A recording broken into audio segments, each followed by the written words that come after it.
Shalom Bapak Ibu Saudara, Bapak Yahweh memberkati saudara sekalian. Pada saat ini saya akan memberikan sedikit penerangan tentang apa itu Ehad. Seperti kita ketahui bahwa Yahweh, Tuhan semesta alam yang kita sembah, itu adalah Yahweh Ehad. Ehad itu artinya Esa. Seperti yang tertulis di dalam kitab Sefer Devarim pasal yang ke-6 ayat yang ke-4. Di sana dikatakan ada Shema Yisrael yang merupakan sebuah pernyataan iman. Bangsa Israel atau orang-orang Yahudi menyatakan bahwa Tuhan itu Esa. Orang katakan Shema Yisrael, Yahweh Eloheinu, Yahweh Ehad. Katakanlah atau dengarlah hai Israel bahwa Yahweh itu Tuhan, Yahweh itu adalah Ehad, Yahweh itu Esa.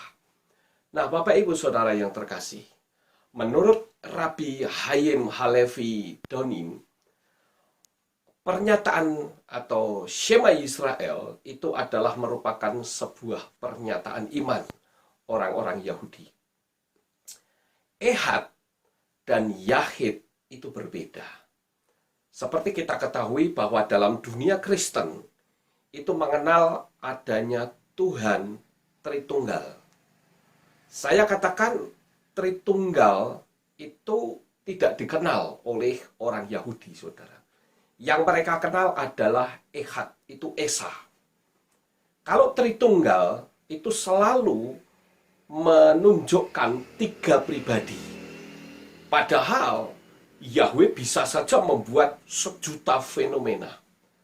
Tetapi rupa-rupanya konsep Tritunggal yang dibuat oleh Tertullianus ini kurang memahami, saudara, bahwa sebetulnya orang Yahudi tidak mengenal istilah Tritunggal. Yang dikenal dengan Ehad itu merupakan sebuah kesatuan, tetapi juga namrik atau bentuk bilangan. Artinya begini, saudara. Ehad itu sekalipun satu, tetapi jamak. Loh, maksudnya bagaimana kok jamak? Ya, gampang sekali, saudara. Seperti saya ambil contoh. Ketika orang Indonesia yang menyembah kepada Bapa Yahweh, dia akan berkata bahwa di sini ada Yahweh. Demikian juga ketika orang Amerika menyembah Yahweh, dia katakan di sini ada Yahweh.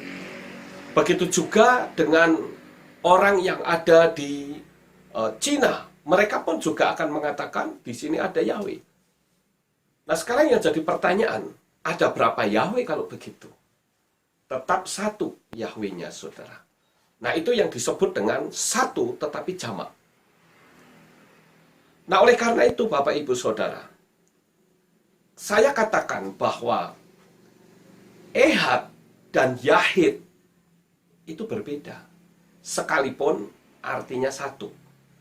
Seperti kita ketahui bahwa Yahweh itu bisa menjadi apa saja. Nah, yang penting untuk bisa memahami ini adalah kita harus memiliki satu konsep terlebih dahulu, bahwa Tuhan yang saudara dan saya sembah, yang bernama Yahweh Sebaot, Yahweh semesta alam itu, kira-kira dia Tuhan yang terbatas atau tidak? Saya yakin pasti saudara akan berkata, oh, Tuhan yang saya sembah adalah Tuhan yang tak terbatas. Nah, itu bagus sekali. Tuhan yang maha kuasa.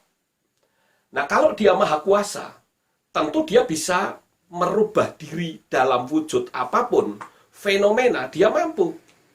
Saya ambil satu contoh, misalnya pada waktu bangsa Israel sedang berada di padang gurun.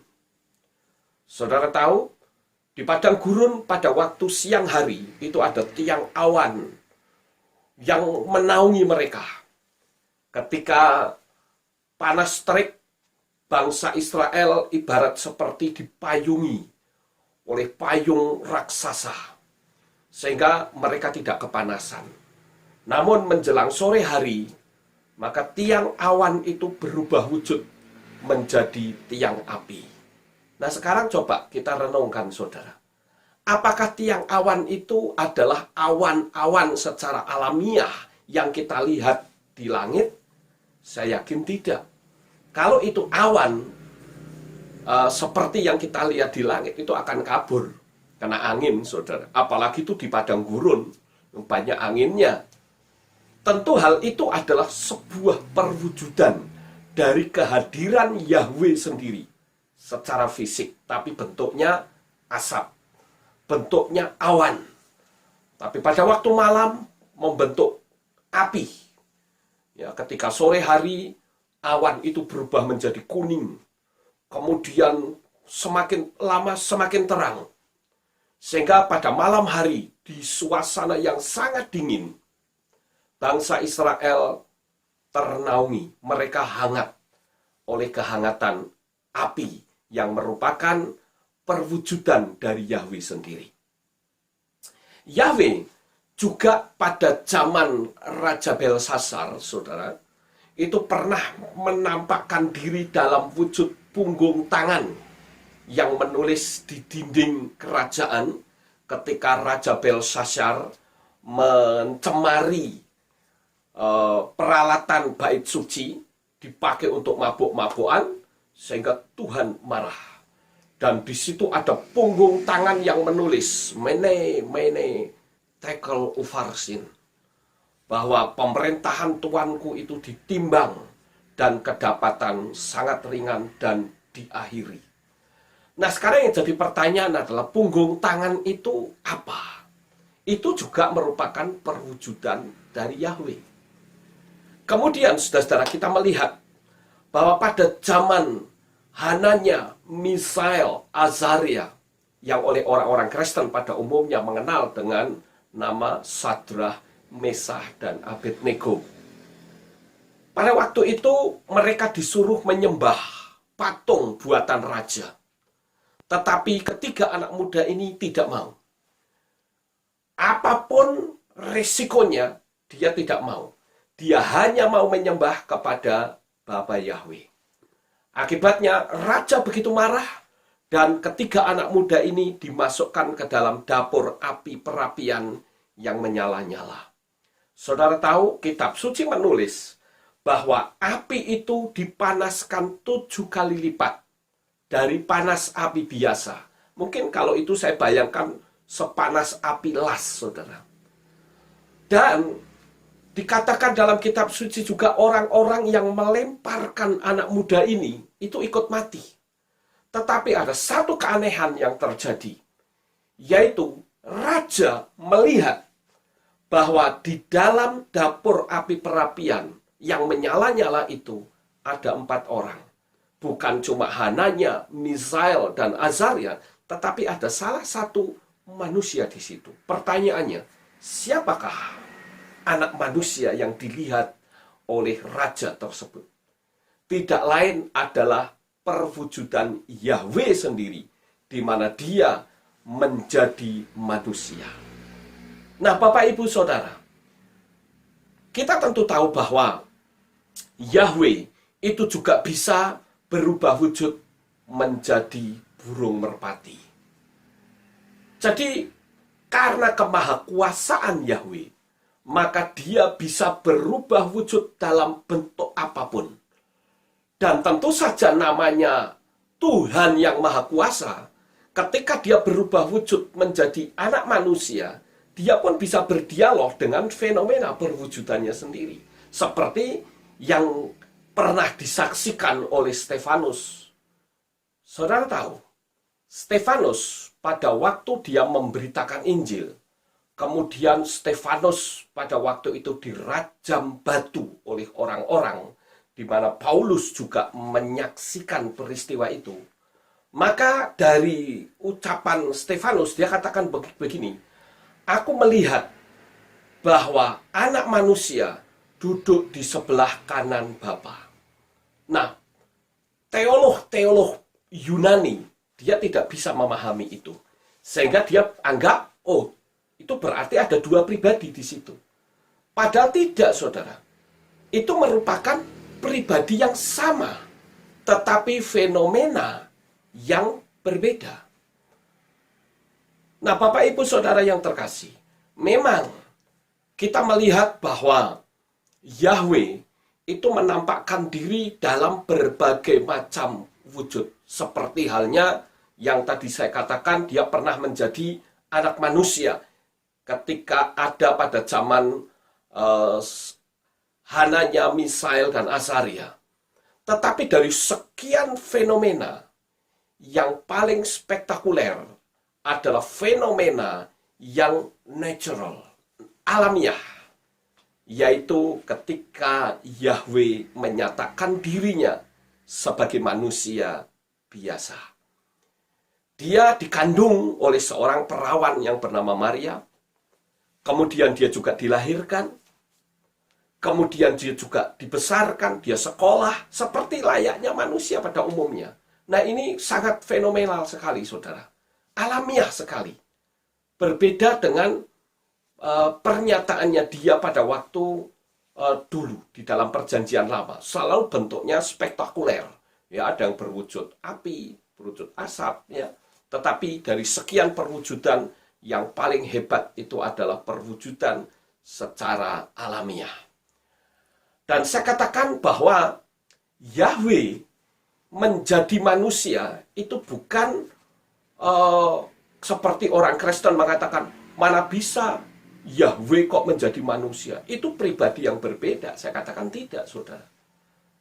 Itu sebabnya, coba saudara renungkan, apa sih alasan orang Yahudi menyalibkan Yesua? Barangkali ada yang menjawab, ya karena Yesua itu terlalu konfrontasi dengan ahli Taurat dan orang Farisi. Oh tidak. Yang paling telak, yang membuat orang Farisi itu geram adalah ketika Yesua mengatakan bahwa aku dan Bapa itu satu. Menyatakan bahwa aku itulah ya Bapa. Ketika engkau melihat aku, engkau melihat Bapa. Yesus kan pernah ngomong seperti itu dengan Filipus, saudara. Sehingga mengakibatkan orang Yahudi itu marah. Dia bilang, ini penghujatan. Nah, tetapi sebuah fakta terjadi, saudara. Bukan sebuah kebetulan. Ketika Yesua disalib, maka Pontius Pilatus menulis sebuah prasasti di atas kayu salib. Nah, selama ini banyak orang yang kalau ditanya, apa sih tulisan di prasasti? Kalau saudara baca di dalam kitab Yohanan, saudara akan temukan di sana bahwa prasasti itu ditulis dengan 3 bahasa. Bahasa Latin, bahasa Yunani, dan bahasa Ibrani. Nah, orang Kristen kalau ditanya, seringkali mereka mengatakan, oh itu INRI. Nah, saudara tahu nggak? INRI itu singkatan apa? INRI itu di dalam bahasa Latin dikatakan Yesus Nazarenus Rex Judaeorum. Tetapi, pernahkah saudara merenung, kira-kira tulisan tersebut dalam bahasa Ibraninya itu bagaimana? Nah, kalau saudara memperhatikan tulisan itu adalah Yeshua Hanasrit Wamelech Hayehudim. Nah, sekarang coba saudara ambil huruf-huruf depannya saja, maka akan membentuk huruf Yod, He, Waw, He. Pertanyaannya, apakah itu sebuah kebetulan? Saya yakin tidak. Semua sudah diatur sedemikian rupa. Yang menyatakan di dunia alam supranatural bahwa Yesua itu adalah Yahweh sendiri. Nah, Bapak Ibu Saudaraku yang terkasih, oleh sebab itulah, saya katakan bahwa Ehad itu bisa dalam wujud sebuah kesatuan, ya, tetapi juga bisa dalam wujud numerik. Berbeda dengan Yahid. Kalau Yahid itu satu ya satu. Saya ambil contoh misalkan saya tidak bisa disebut Ehad, nggak bisa. Tetapi saya Yahid karena saya hari ini ada di sini di jam yang sama. Saya tidak ada di berbagai macam tempat.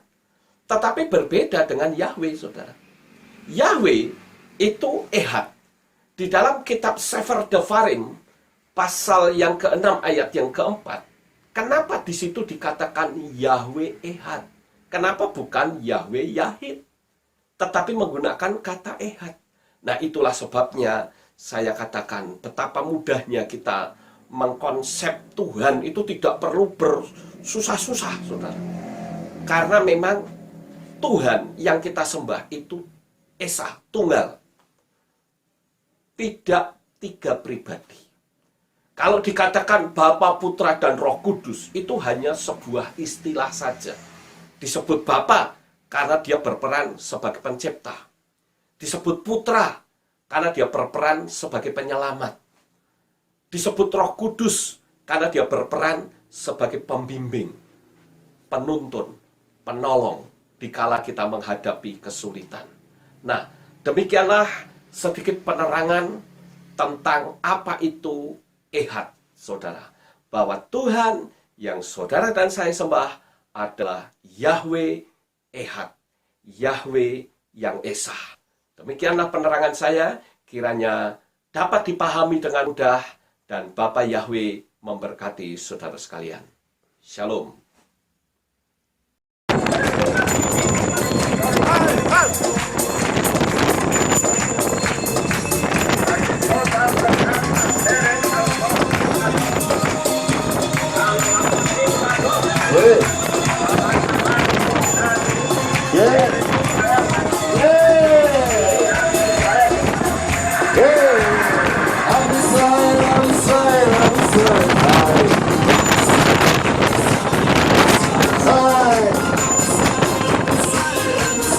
Hi.